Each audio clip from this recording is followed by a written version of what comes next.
नमस्कार दोस्तों, welcome back again to my channel ignited world.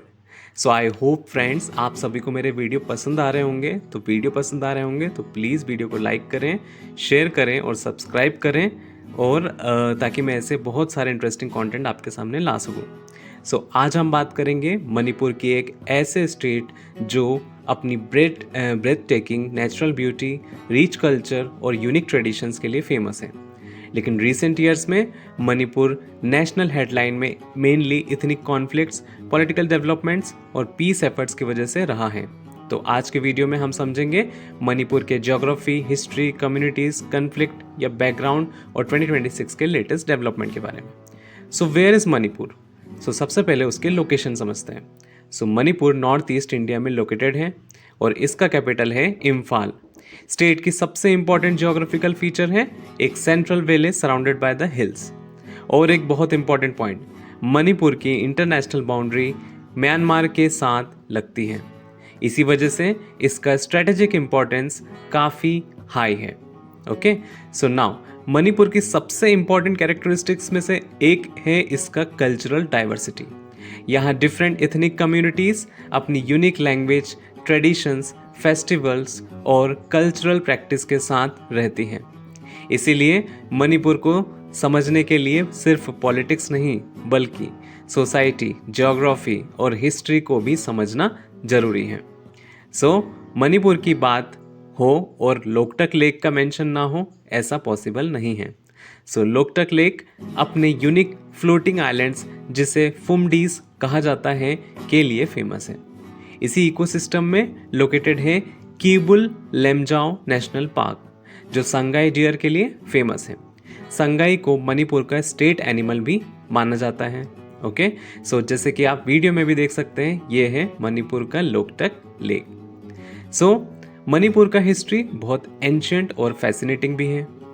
यहाँ एक लॉन्ग एस्टेब्लिश्ड किंगडम रहा है और मणिपुरी कल्चर ने सेंचुरीज में अपनी डिस्टिंक्ट आइडेंटिटी डेवलप की है।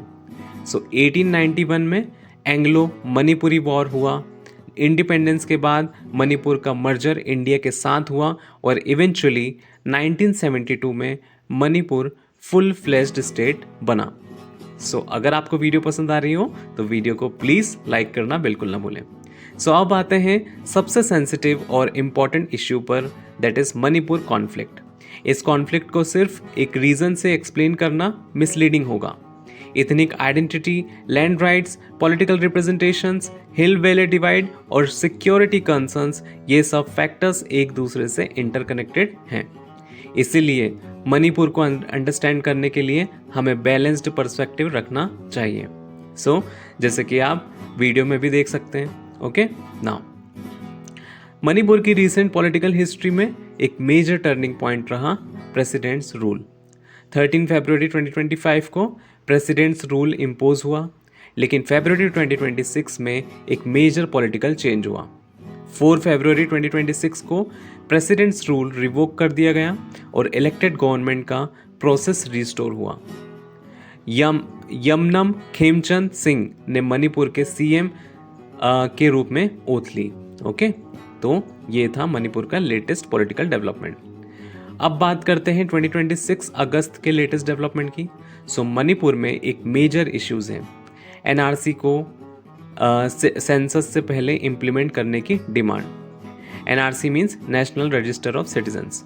इस इश्यू को लेकर प्रोटेस्ट और शटडाउन्स हुए और कुछ एजुकेशनल इंस्टीट्यूशंस को टेम्परेरीली क्लोज भी करना पड़ा। सपोर्टर्स का आर्ग्यूमेंट है कि एक्यूरेट डेमोग्राफिक डेटा और सिटीजनशिप वेरिफिकेशन जरूरी है। ओके, नाउ मणिपुर की डिफिकल्ट सिचुएशन के बीच एक पॉजिटिव डेवलपमेंट भी सामने आया। अगस्त 2026 में 46 केसीपी तेली बंगनबा कैडर, सॉरी अगर मैंने प्रोनाउंस गलत किया हो तो। ओके, तो जो केसीपी हैं उसके कैडर ने आर्म्स सरेंडर किए, जिसमें 4 वुमेन भी रिपोर्टेडली इंक्लूडेड हैं। ऐसे सरेंडर और रिहेबिलिटेशन एफर्ट्स का ऑब्जेक्टिव होता है वायलेंस को रिड्यूस करना। ओके, नाउ मणिपुर सिर्फ एक नॉर्थ ईस्टर्न स्टेट नहीं है, इसका स्ट्रेटेजिक इंपॉर्टेंस नेशनल लेवल पे बहुत हाई है। म्यांमार के साथ इंटरनेशनल बॉर्डर होने की वजह से सिक्योरिटी पर्सपेक्टिव इम्पॉर्टेंट है। नॉर्थ ईस्ट इंडिया को साउथ ईस्ट एशिया से कनेक्ट करने के लिए लार्जर विजन में भी मणिपुर की जोग्राफिकल पोजीशन इम्पॉर्टेंट है। और इकोलॉजिकल और कल्चरल डाइवर्सिटी की वजह से भी मणिपुर इंडिया की प्राइसलेस हेरिटेज का पार्ट है।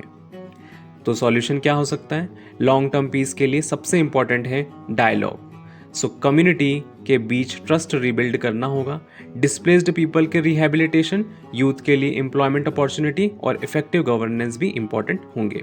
सो अल्टीमेटली मणिपुर का सॉल्यूशन सिर्फ एक एडमिनिस्ट्रेटिव सॉल्यूशन नहीं हो सकता, it has to be a social and political solution as well.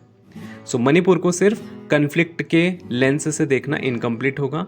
ये एक ऐसी लैंड है जहाँ हिस्ट्री, कल्चर, बायोडाइवर्सिटी और स्ट्रेटेजिक इंपॉर्टेंस सब एक साथ एग्जिस्ट करते हैं। अब मणिपुर के सामने चैलेंज जरूर है, लेकिन पीस, डायलॉग और डेवलपमेंट के थ्रू एक बेटर फ्यूचर पॉसिबल है। सो अगर आपको वीडियो पसंद आ रही हो तो वीडियो को लाइक करें, शेयर करें, कमेंट करना बिल्कुल ना भूलें। Thank you so much guys.